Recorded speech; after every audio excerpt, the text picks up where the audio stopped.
The Louisville men's basketball team got a commitment last week in the transfer portal, but there is one aspect of Kobe Rodgers' commitment that has fans worried. On today's episode of the Locked On Louisville podcast, we're explaining why you should not be worried moving forward.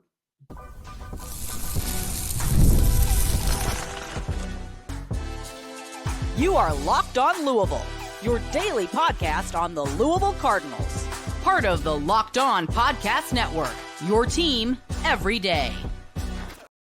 Hey, what's going on, everyone? Happy Monday. Welcome into another episode of the Locked On Louisville podcast. I'm your host, Dalton Pence. Today's episode brought to you by Monopoly Go. Game off. We got to talk more about Monopoly Go. This fast-paced game lets you team up with friends for tournaments to unlock awesome prizes like unique stickers for trading, cool playing pieces, and hilarious emojis for taunting your friends.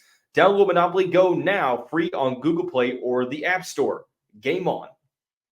As always, I want to personally thank you all for making us your first listen of the day. Just a reminder, the Locked On Louisville podcast is free on all streaming services 5 days a week, your team every day. The men's basketball team got a commitment out of the portal last week. College of Charleston guard Kobe Rodgers is following Pat Kelsey to the Ville. There is one aspect of Rodgers' commitment that has fans concerned. I'm going to tell you why you shouldn't worry. Here coming up shortly, we'll also talk about the football team getting a new commitment in the 2025 class, Ohio tight end Grant Hauser. And then to conclude the show, we dive into yet another weekly mailbag. It wasn't really as, in relation to the weeks prior. Last week for the Louisville men's basketball team wasn't really as action-packed. Granted, Great Osabor was on campus for his official visit. He was, I believe, on campus. Well, not on campus because it's not technically on campus, but he was at Thurby, if I'm not mistaken. I think the state of Louisville posted that Utah State transfer Great Osabor was on campus. Louisville also got a commitment from College of Charleston guard Kobe Rodgers. Rodgers is the third player from the College of Charleston that has opted to follow previous Cougars head coach Pat Kelsey to the Derby City. Rodgers this past season averaged 9.7 points per game, 4.6 rebounds per game, and had fairly impressive shooting splits. Rodgers comes from the Division II ranks. He played 2 seasons at Nova Southeastern, helped the team to a Division II national championship as a sophomore. Double-digit scores, started every game that season, and was a very, very good player across the board. Defensively, rebounding, you name it. From Cincinnati, Ohio, so from the same stomping grounds of Pat Kelsey, played at Cincinnati St. X, which is a school that many in the city of Louisville and the surrounding areas are at least familiar with. You know the name. The main thing that has people concerned is that Kobe Rodgers sustained a really tough leg injury in that first game in the NCAA Tournament to Alabama. He will be redshirting this upcoming season to rehabilitate and will be ready for the 2025-2026 campaign. So like Ali Khalifa, the BYU transfer, Kobe Rodgers will not be available to play for this year's team. 13 scholarships overall, and 2 of those players will not be available to play due to injury. So I understand that many will look at this and say, well, you've already got one player that you're waiting for next season. Why bring in another player when the roster's not even filled and everything like that? You're taking away a very important roster spot. 2 ways to think of this, actually probably 3. Number one, not every player is going to be in the rotation. You can't play a rotation of 11 guys. Kelsey has played 10 at sometimes. That's not even really that sustainable of a model. You're probably looking at more 8, 9, 10 at the most. So you're still 11 possible players that you could play, minus Ali Khalifa and Kobe Rodgers.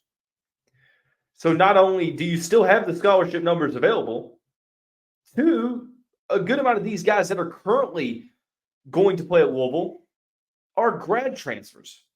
This is their final year of eligibility. What you don't want to do is have to replace every single scholarship year in, year out. You want some continuity and consistency. So being able to have some players already on the roster for 2025-26, I think you're going to thank Kelsey later on.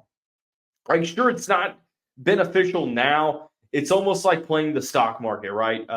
You spend money now to buy stocks. You invest in your 401k. You put money into your retirement. You can't touch that money now, but you'll thank yourself down the road when those funds are available. Same type of concept is the player's not available now, so it's not as glamorous glamorous of an addition. But when the time comes for those players to play, you thank yourself then for the commitment. That's number one. Number two, this is a matter of, well, I guess that was sort of number one and number two, right? Not all 11 or 13 players are going to play at one time. You need some continuity on the roster.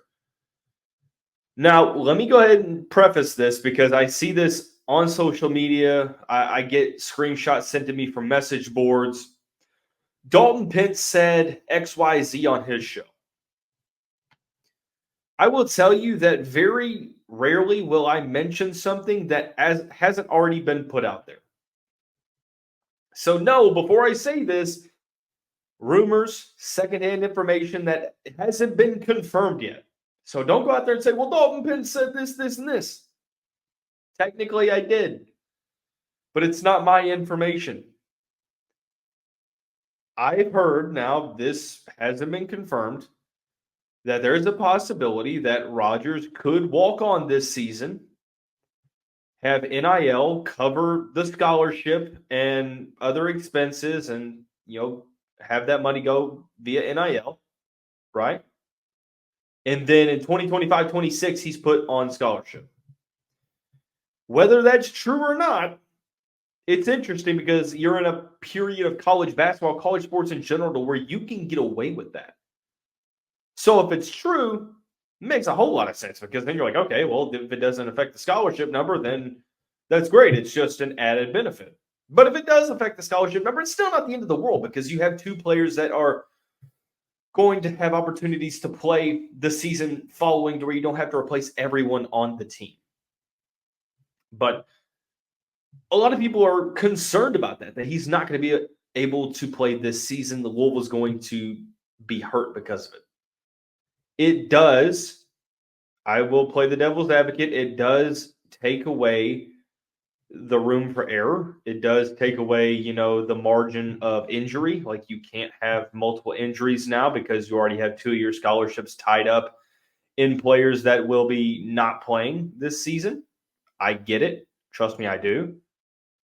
But 11 players, you can't play all 11 players at one time. Let's transition to Kobe Rodgers, what he brings on the court. Rodgers, the 6'3", 180-pound native of Cincinnati, is sort of a two-level scorer, does well around the rim. Most of his attempts will be around the rim. 63% of his offense in the paint. He shot 58% this past season at the D1 level in the paint, so pretty solid around the rim. He's crafty with the ball in his hands, more of a slasher that will attack the rim, is able to finish through traffic and finish through contact with that solid frame. Secondary ball handler, a lot of College of Charleston's offense kind of flowed through him this season. He was one of the top ball screen handlers for the Cougars this past year and was in the 85th percentile nationally in dribble handoffs or scoring in dribble handoffs, DHOs, being able to attack the rim. He's crafty with the ball in his hands, athletic enough to pose mismatches and, finish really well around the rim. So a lot of his offense is going to come from around the rim, where this season he shot 50% overall, 45% from three, 80% from the free throw line, only 1.3 attempts from deep per game. Could those numbers increase? Definitely so. He was in the 98th percentile in catch and shoot situations. So when his number was called, he took very smart shots and made those shots most of the time. So respectable three-point shooter. You look for him to take that next step as a guy out on the perimeter. But I think most of his offense is going to be driving to the rim in a slashing role. Doesn't really create well off the dribble for himself in terms of shots off the dribble. That's why I say that most of his offense will be around the rim and then out on the three-point line, to where he's an opportunistic scorer in the mid-range, but most of his offense will come from penetration towards the rim. 18% assist rate is something of a trend that we've continued to see with players that are being recruited by Pat Kelsey, is that ability and willingness to pass the ball. Rodgers' effectiveness getting to the rim also opens up opportunities to kick it out to shooters, find the guy down on the block, and having the willingness to do so. So I like this addition for Louisville. I think that it's a veteran player who can be a rotational piece in the ACC. I mean, against Alabama before he got hurt, 14 points, 5 rebounds, 4 assists, and 3 steals. So, he was playing really well towards the end of the year, kind of struggled out of the gate, but once that year turned over into 2024 and got into conference play, he really played well. So I like this addition for Louisville. I think it's going to go well, and he's going to be a rotational piece in the ACC. I understand why people are a little concerned, but fear not. If Louisville fills the scholarships and we're still kind of worried, maybe then we have a conversation. But up until this point, I think you have 5 remaining scholarships. So want to put basketball to the side for the moment. We're going to go over to football. Louisville got a 2025 commitment, Ohio tight end Grant Hauser. We'll discuss what Hauser brings to the table here momentarily after we tell you about our friends over at LinkedIn Jobs. When you're hiring for your small business, you want to find quality professionals that are right for the role. That's why you have to check out LinkedIn Jobs. LinkedIn Jobs has the tools to help find the right professionals for your team faster and for free. LinkedIn isn't just another job board. It helps you hire professionals you can't find anywhere else, even those who aren't actively searching for a new job but might be open to the perfect role. In a given month, over 70% of LinkedIn users don't visit other leading job sites. So if you're not looking on LinkedIn, you're looking in the wrong place. On LinkedIn, 86% of small businesses get a qualified candidate within 24 hours. Hire professionals like a professional on LinkedIn. Post your job for free at linkedin.com/lockedoncollege. That's linkedin.com/lockedoncollege to post your job for free. Terms and conditions apply. Cardinal fans, thanks again for making Locked On Louisville your first listen of the day. Just a reminder, if you're watching Fox Sports or ESPN on your TV and you have to consistently turn down the volume because of all the shouting, you need to make the switch to Locked On Sports today. It's a free 24/7 streaming channel programmed for you every day to bring you the biggest stories without all the screaming. Locked On Sports Today brings you can't-miss analysis, opinions, and news. Streaming 24/7 on YouTube or the free Amazon Fire TV channels app, part of the Locked On Podcast Network, covering your team every day. Louisville's football class, it's starting to add numbers. Louisville up to 6 commitments, and all of them, or a good amount of them, actually 4 of the 6, I should say, are either from Kentucky or Ohio. Jeff Brom has made it a point of emphasis to recruit the local areas more diligently. That's not just the state of Kentucky and Indiana, however, but Tennessee, Illinois, Missouri, and Ohio. Ohio is a place that we've discussed on this show as being sort of a low-key hotbed for recruiting talent.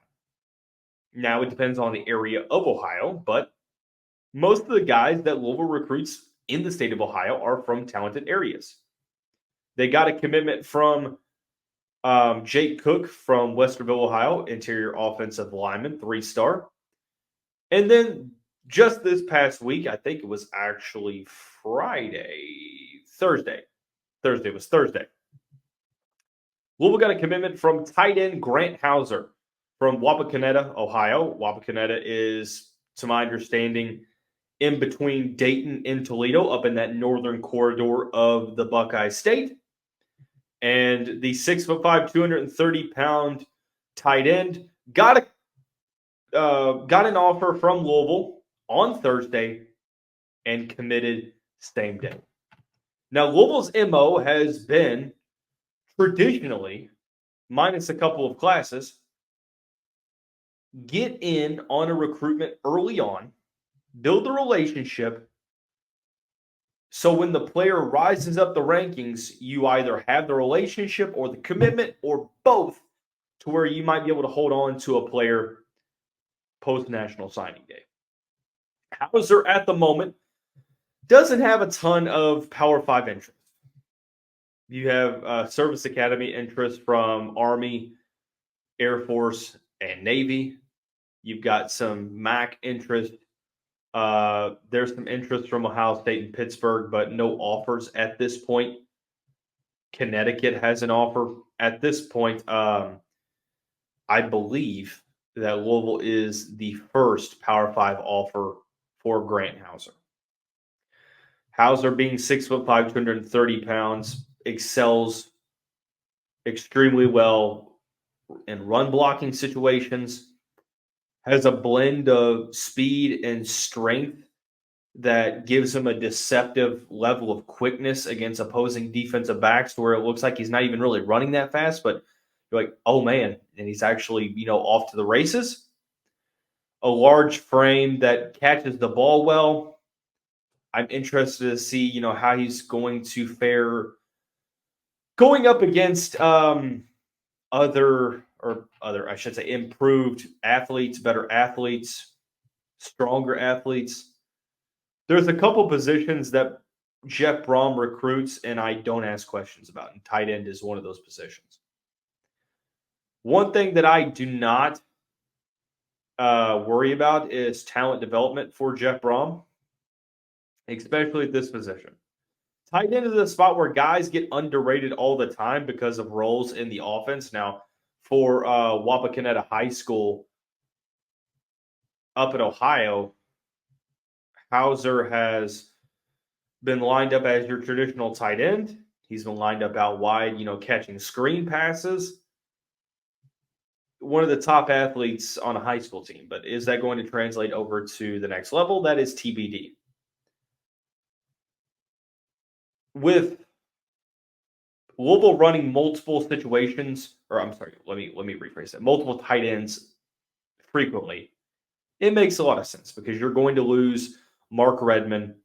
You're going to lose, some other tight ends this season because of graduation and maybe transfer.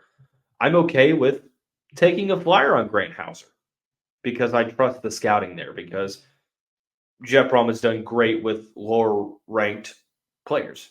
So here's my thing. People are really caught up in star chasing.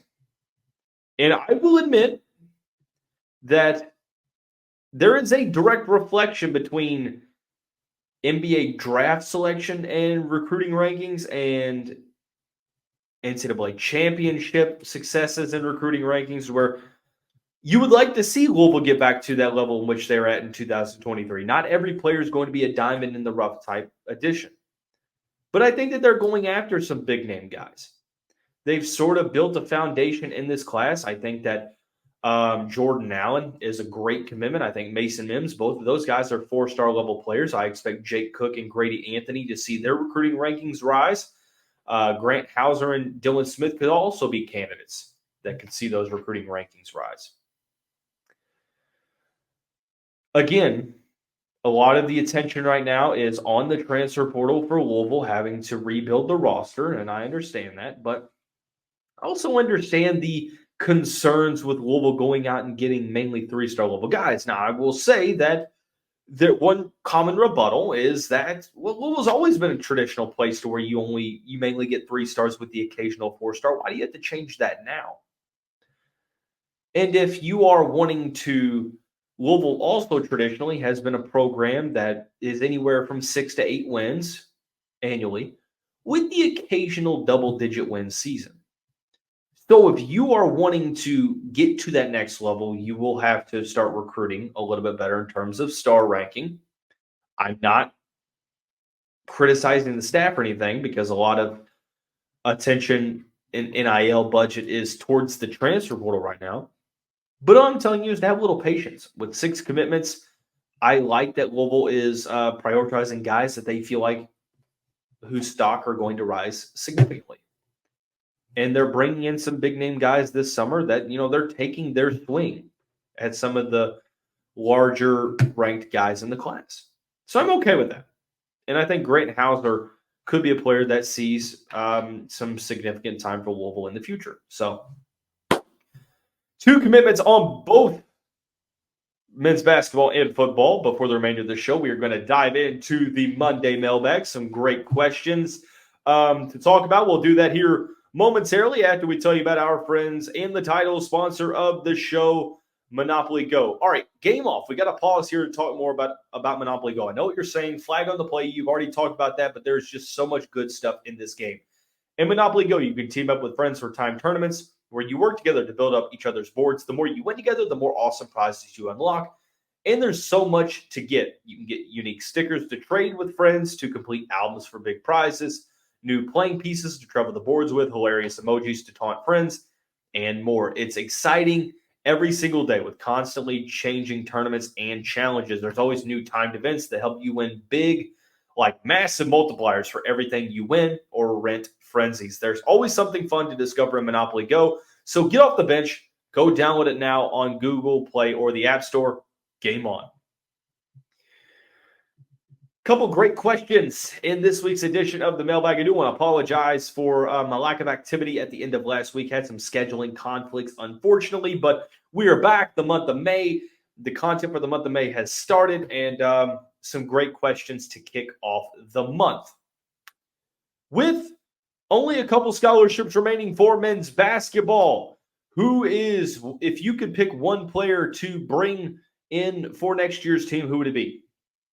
Kind of talked about this a little bit on the Thursday night Twitter space with the Kyle Spire of the Third Banner podcast. With Norchad Omier and Davon Smith probably going elsewhere, great Osibor out there. I'm probably going to go with Kason Pryor from South Florida, a 6'10" forward, plays like a guard, solid defender, unicorn-like offensive skill set that I feel like would benefit this team significantly. And he can step out and play the 4. He can play the 5 in certain situations, depending on the opposing personnel. I think that he would be a home run addition and a hashtag ceiling raiser. Continuing on along, why do you think Louisville's class isn't getting a ton of love from recruiting services in terms of the transfer portal? It's all opinion-based. I mean, there's so many players in the portal that not everybody's going to be ranked how they should be. I've been, thrown off guard by how low Terrence Edwards is at some times. He was ranked 79th, but I think it was 24/7's rankings. And I'm like, come on now. There's not 78 better transfers in the nation than Terrence Edwards Jr. So it's just one of those things where you don't really – that these players are good. I wouldn't really get too caught up into that. It's not ideal. Obviously you want to see Louisville get involved in some of the top, recruitments out there and get commitments from some of the top guys, but just kind of is what it is at this point. How do we feel about Utah Valley's great Osibor? What are our chances to land him? Good question. Osibor concluded his visit to Louisville, I believe, at the end of this week. He will now, if he's not already, traveling to Texas Tech. He will also visit Washington. He's been adamant that he's going to take all 4 visits to Kentucky, Louisville, Tech, and UW. So it's expected. I think that I still feel like Louisville is on the outside looking in. If you made me choose, Washington is probably the favorite for him to follow his head coach that he's followed twice to previous destinations, Danny Sprinkle, who's now the coach of Washington. They have the final visit. If he's taking all of his visits, it doesn't seem like that would bode well for Louisville, right? Well, that is sort of where I am at right now. I don't really feel all that confident. Haven't really gotten much of a heads up either way as to how Louisville is feeling about this recruitment. So it's going to really depend on, what Louisville can try to do to make up ground. At this point, it feels like, I mean, it's great to have him on an official visit, but I'm not sure how large of a chance the Cardinals have, just all based upon speculation. So we will see, truthfully, and hopefully Louisville gets a great shot. But my God, Kyle said it on the space. When is the last time that someone has visited elsewhere after visiting Louisville and committed to the Cardinals? Not only just Louisville, like it happens everywhere. Like usually if a player in the portal makes a visit and then he schedules another visit and goes to that other place, the first place he visited is probably not the place where he's going to end up. There is a level of, urgency with these players in the portal. It's not like a high school recruitment, transfer portal recruitments. That's why we said Louisville needs to get that first visit to close the deal, because the players that they've got committed now, 3 of them are from the College of Charleston, didn't even visit before committing. One of them, Ali Khalifa, committed after coming on a visit. Same with Corin Johnson. Same with the Boubacar Traore. Same with Terrence Edwards Jr. Same with Chunky Hepburn. The list goes on. Like, this is literally expected. So we'll see exactly what happens. But at this point, I'm not feeling too confident in the situation. Are you a little bit worried about the front court recruiting? I mean, I wouldn't worry isn't really the right term. I think more maybe confused, maybe curious would be a better word to use. I'm not worried yet. If this time next week we haven't at least got wind of a visit from a front court piece, then yes, I think at that point I would get worried. But as of right now, you have 5 scholarships to fill. I would expect multiple players from the front court are going to be brought in. I'm not really worried at this point. I'm trying to give Pat Kelsey some time to cook, and he's done that so far. He's addressed the guard play.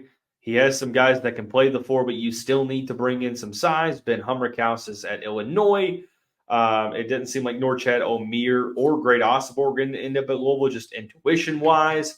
Achor from Samford would be a great addition.